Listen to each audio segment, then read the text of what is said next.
I'm gonna get back when I feel like.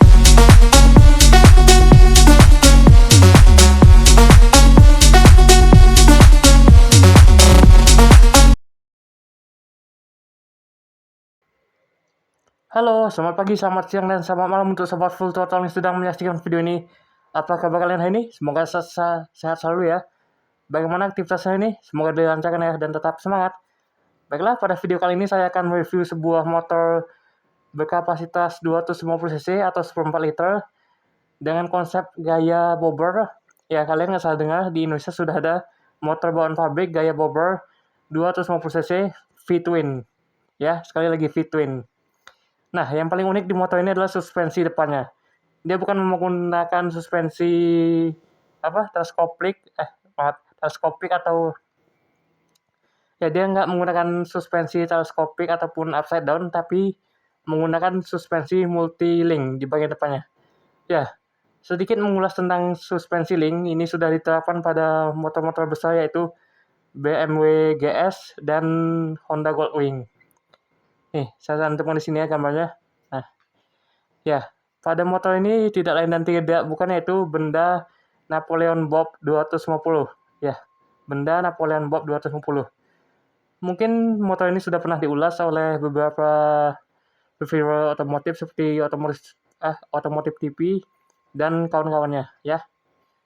Baiklah, langsung saja bagaimana motornya. Kita langsung rela ya.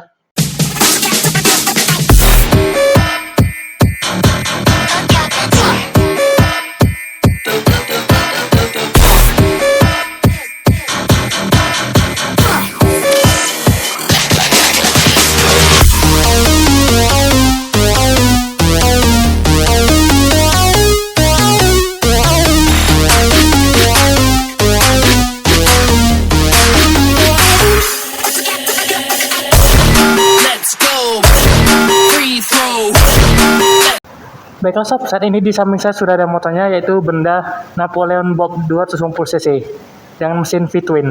Ingat, 250 cc di Indonesia mesin V-twin. Memang sudah ada beberapa di Indonesia saat ini, tapi ini yang paling spesial. Bisa dilihat dari depannya ya. Nah, oke. Kita ke bagian atasnya dulu, ada cover speedometer yang di finishing dengan warna black matte atau black dove. Agak ke bawah sedikit ada bracket untuk plat nomor depannya. Ya, seperti motorsport pada umum di Indonesia, bracket plat nomornya di sini. Lanjut ke bagian sini ada cover untuk cover cincin gini untuk di headlampnya, dilapisi warna chrome. Untuk headlampnya dia sudah LED.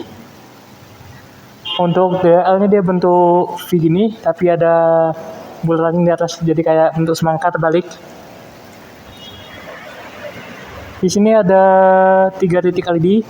1, 2, 3. Tapi saya belum tahu yang mana high beam, mana low beam, oke? Baiklah, sesuai motor yang saya review, motor ini warnanya hijau tua atau dark green.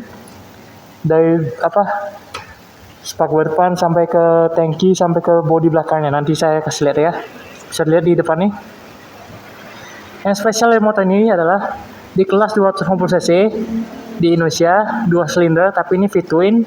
Ditambah lagi dia ini menggunakan sistem multi-link. Bisa lihat sini. Sistem shock depan pakai link ini udah diterapkan di motor-motor besar seperti Honda Goldwing, terus BMW GS. Seingat saya ya. Apa lagi? Ada lagi? Jika ada lagi bisa di komen ya, saya lupa juga. Untuk di Indonesia yang kelas motor atau motor kecil baru ini yang diterapin. Untuk yang saat ini ingat ya. Kelas motor kecil 250 cc saat ini. Tapi dengan penggunaan link ini ada sedikit tambahan, yaitu stangnya jadi terasa sedikit lebih berat dibanding motor konvensional tanpa link, oke? Ya, sesudah kita beralih ke bagian sok depan tadi, kita beralih ke bagian kaki-kakinya alias di bagian ban, pelek serta pengeremannya, oke? Pertama kita ke bagian pengeremannya. Untuk display seperti ini, polosan dia sudah ada ABS-nya dual channel depan belakang. Untuk kalipernya dia sudah radial seperti ini, ada mereknya benda di sini sesuai namanya. Untuk bannya dia ukuran 130 per 80 ring 18. Palangnya ada palang 10 di sini. Jadi dia pendek 18 inci, palang 10. Dia bentuk palang seperti ini, lurus saja. Untuk bannya dia mereknya Journey. Tapi saya belum tahu apakah bisa dicangkokkan pakai ban lain diganti selain ban Journey ini atau gimana. Pokoknya dia pakai ring 18 ya. Bagi yang mau beli coba tanya di toko ban mungkin ada atau enggak ring 18. Ukurannya 130 ban depan ya. Baiklah, segitu aja untuk bagian kaki-kaki depannya. Kita balik ke bagian tengah sana, Oke, kita balik ke bagian mesinnya. Mesinnya berbentuk V, 2 silinder alias V-twin, 8 klep atau 8 valve. Berpendingin radiator, di sini radiatornya nih di antara sasisnya nih. Jadi dia radiatornya dikepit sama sasis. Kapasitas mesinnya yang aslinya 249 cc tapi dibulati jadi 250 cc. Mempunyai tenaga maksimum atau daya maksimumnya dia 19 kW pada 9000 rpm dan mampu memuntahkan torsi sebesar 25 Nm di 5500 rpm. Untuk kompresinya dia 11,8 banding 1 kompresinya, Bro kali stroke-nya dia 53,5 kali 55,4 mm. Di sini dia ada tuas persnelingnya di sini untuk ganti giginya. Karena dia sudah memakai sistem kopling beda sama yang Glayton di video sebelumnya. Oh ya, di sini ada lubang kuncinya di sini. Jadi dia kuncinya di bagian samping sini, di bawah tangki sini, depan sini. Dia posisinya di antara tangki sama sasis sini. Di sini ada lampu sennya mungil sama seperti Glayton tadi. Dan tenang saja, ini lampu sennya lebih mendap dibanding stangnya. Jadi kalau amit-amit kenapa-napa di jalan, ya stangnya kena, bukan sennya, bukan lampu sen, Oke sob, kita lanjut ke arah belakangnya. Sebelum itu ada yang hampir kelewatan sama saya, yaitu knalpotnya dia ada cabang duanya, sebelah kiri ini satu, kanan sana satu, karena dia mesinnya V-twin, seperti motor-motor V-twin lainnya, maksudnya knalpotnya di belah dua. Ya, kita lihat di sini ada swing armnya atau lengan ayunya seperti ini. Konsepnya sama seperti motor bobber pada umumnya, single seat dia. Di sini ada jok boncengnya, spark belakangnya dia cuma setengah. Ada mudguardnya di sana untuk bracket plat belakang sama lampu sen sama lampu plat nomor belakang. Dia punya 2 suspensi belakang atau shock belakang, bisa disetting di sini, ada settingannya. Asalkan kalian punya kuncinya, Kuncinya seperti kayak gini lah bentuk kuncinya. Nanti saya cantumkan di sini gambarnya, Untuk belakangnya dia pakai rantai, bukan pakai belt atau apa ya. Oh ya, hampir lupa. Di mesinnya ini dia ada assistant slipper clutch untuk meringankan koplingnya. Jadi koplingnya tidak berat sama sekali karena ada bantuan assistant slipper clutch-nya. Selain itu punggaknya rantai. Ban belakangnya dia ukurannya 160 per 70 ring 18. Palangnya sama mungkin palang 10 tadi yang saya ukur.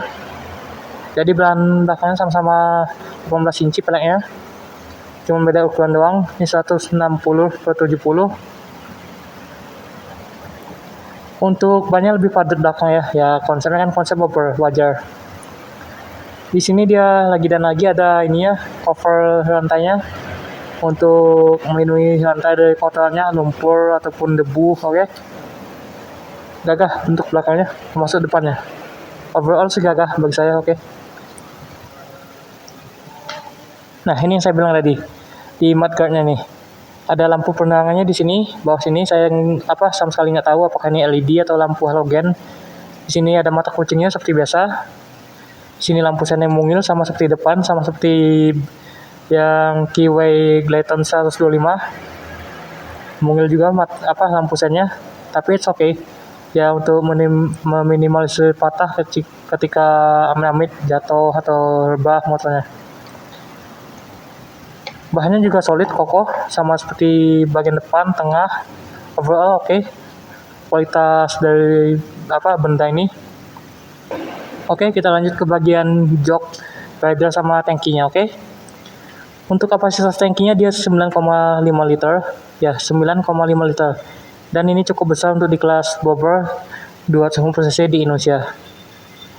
Untuk joknya sendiri dia cukup empuk, bukan cukup empuk sih, memang empuk nih joknya tuh, empuk banget.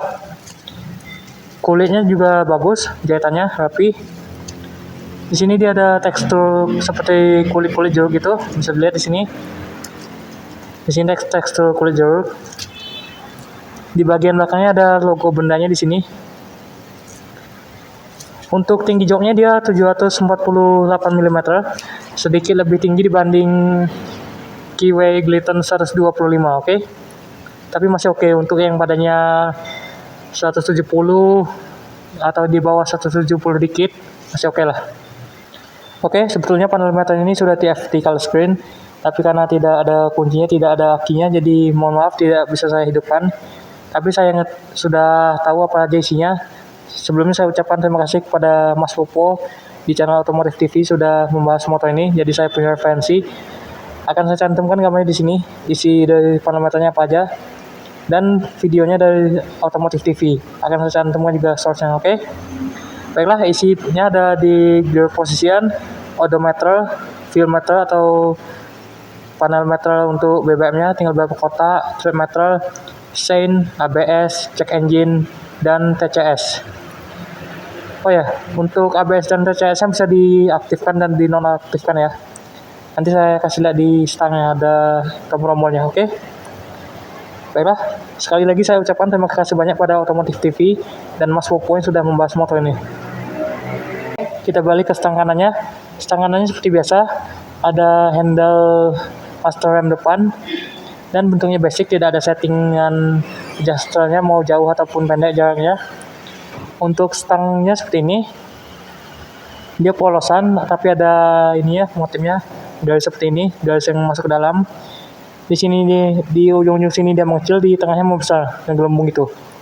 Sebenarnya dia pakai spion, tapi spion bar and ya paham nggak kan yang ada di otomotif TV yang pernah direview. Oke, tombol rombolnya adalah ini aja engine cut off basic, ada lampu hazard tuh, dan di sini ada tombol starter. Untuk bentuk tabung master remnya cukup unik, sporty gitu lakukannya. Dia seperti bentuk segi 6, oke? Segi 6 tapi bagian sininya dia memanjang nih. Oke, bagus, bentuknya unik, tidak kotak biasa.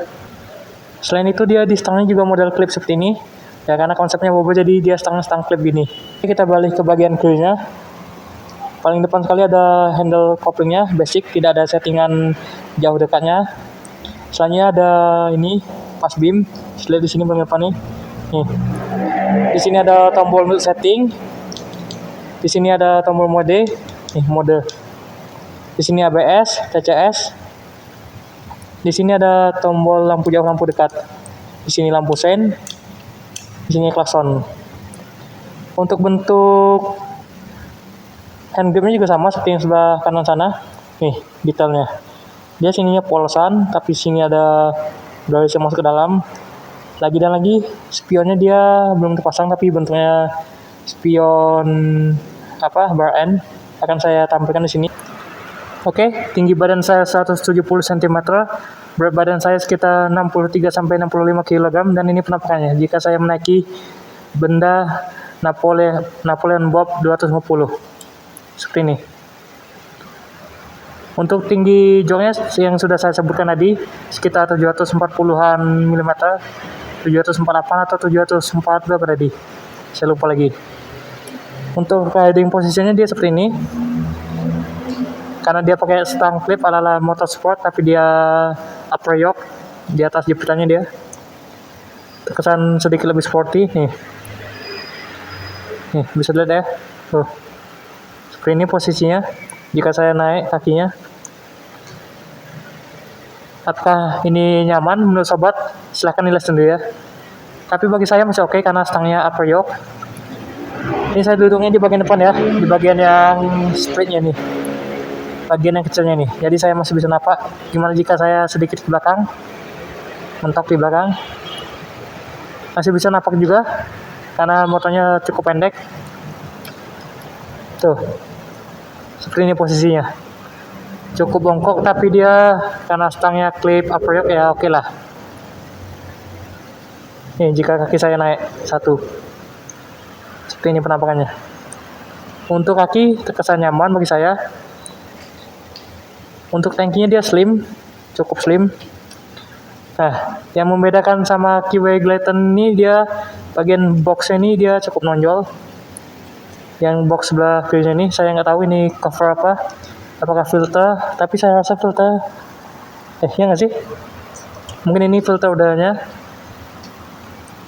Yang di sininya dia radiatornya, ada radiator. Sebelah kanannya juga nyaman, bagian rem kakinya. Kopling empuk. Untuk panel meternya dia bisa terlihat jelas di sini.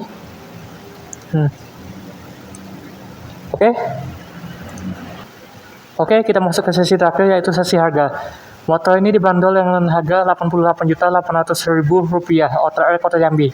Ingat ya, OTR Kota Jambi. Bagi sobat full throttle yang berminat dan tinggal di Kota Jambi, bisa langsung hubungin Della Benelli Jambi yang ada di Instagram ini ataupun di bio-nya, langsung WA saja. Penilaian saya tentang motor benda Napoleon Bob 250 ini sangat puas. Dari desain oke, kualitas oke, apalagi engine-nya V-twin, bentuknya sangat sangar di kelasnya, pakai multilink, desain laki banget bisa dibilang. Apalagi speedometernya nih, sudah TFT color. Kapan lagi kan 250 cc di Indonesia TFT color. Oke. Sekian saja yang dapat saya sampaikan. Jika ada yang mau disampaikan di komen silahkan, baik itu saran, masukan, kritik ya silahkan. Oke. Saya ucapkan terima kasih banyak kepada Benelli Jambi yang sudah menerima saya untuk mereview motor yang ada di sini. Termasuk juga kepada penonton yang sudah menonton video ini, saya ucapkan terima kasih. Sampai jumpa di video selanjutnya. Dah.